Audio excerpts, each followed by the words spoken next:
Clive, have you got a minute? We, have a guest. A guest?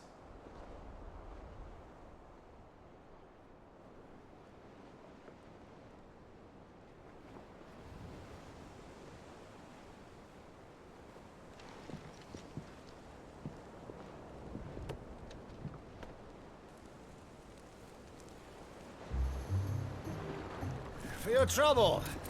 It was a pleasure, in hindsight. Uncle Byron?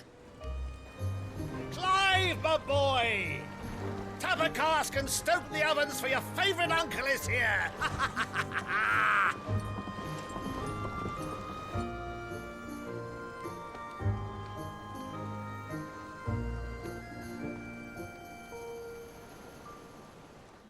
Well, fuck me. Never thought I'd see the dear Lord Byron Rosfield of the Seven High Houses came to tea. Ah, my dear nephew. How I've missed you. How did you find this place, Uncle? Through the good offices of young Sir Wade. He really is the most helpful fellow. As are you, I hear. The Guardians and those they freed tell the most outlandish tales of your heroics in Rosalith. Which is why I came, to learn the full truth of the matter. Sort the fact from the fiction, so to speak. You were working with the Guardians of the Flame to evacuate the people of Rosalith to Port Isolde. I was, aye. Then I have questions for you. Please, come inside, Uncle. Gladly. You there? There are 2,000 gold talents in those chests. See that they're added to my nephew's coffers, would you? 2,000?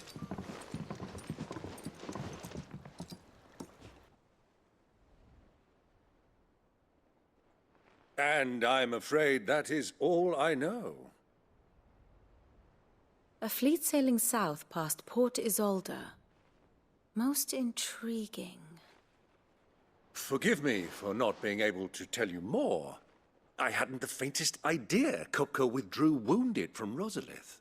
Still less that my own nephew dealt the decisive blow. What do you think, Vivian? I think, with this news of the Dhalmekian fleet and recent reports of the Royalists' movements, that the final piece of the puzzle has fallen into place. Come here and I'll show you.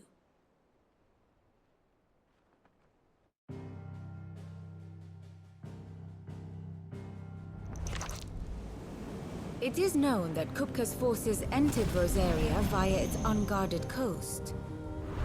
So can the same be said of your visitors from Waloed? Certainly, her Royal Navy is famed for the efficiency with which it bears her knights from one battlefield to the next.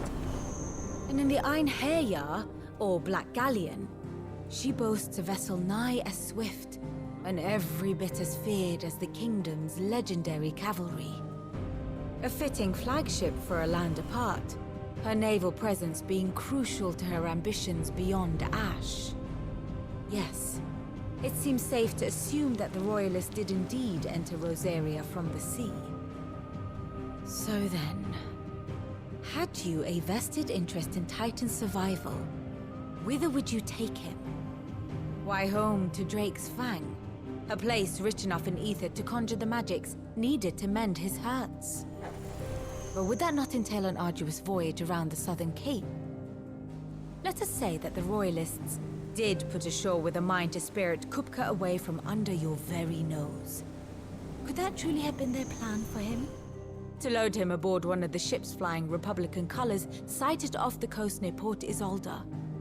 To spend weeks at sea, being tossed hither and yon by unforgiving waves, his life hanging in the balance. No. The journey would mean Titan's death, and Kupka's faithful creatures would not allow it. So what then was the plan of our Waluda friends? Reports suggest they made not for the coast, but for the desert. And by cutting through the Velcroy, a party traveling light would have Titan back in his bed, days before a galley could lurch into port. To wit, it was the Royalists, not the Republicans, who effected Hugo Kupka's safe retreat. I would stake your life on it.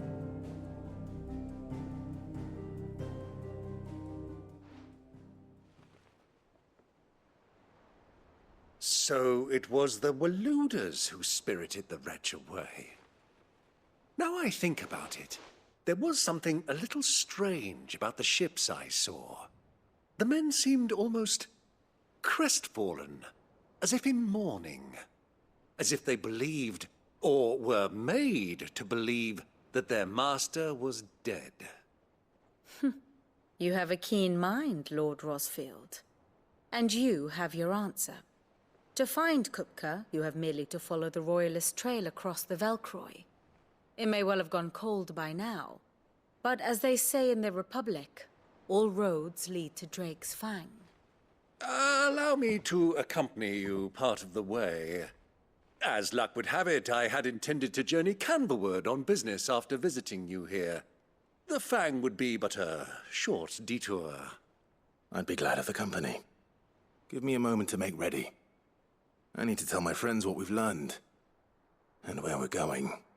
Very well, but be quick about it, my boy. Time waits for no man.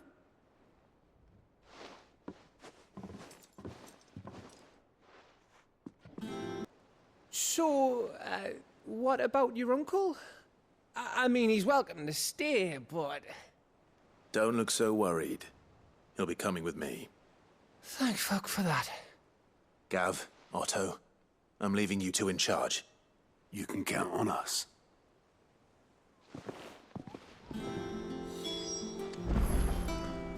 What's wrong, Gav? It's this gold your uncle gave us. Are you sure it's all right for us to take it? My uncle isn't easily refused. Especially where dispersing his wealth is concerned. But 2,000 talents. I don't even know how much that is in Gil. It's the price of a quayside mansion in the Crystalline Dominion. He sold one to fund our endeavor. He was hoping to part with it anyway, what with war brewing in the region. And, luckily for him, a Sambraquois noble was willing to pay over the odds for a foothold in the Holy Emperor's neighborhood. But still, 2,000 talents? I mean, is it normal for nobles to give away that kind of money? It's normal for my uncle.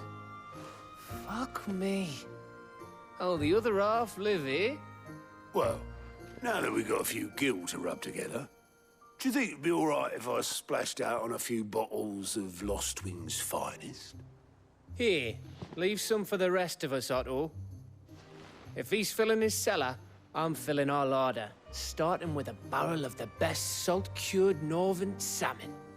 I'll leave you to decide how best to use it. Just don't spend all at once, all right? Part. Shall we? We shall. Come, let us away to adventure.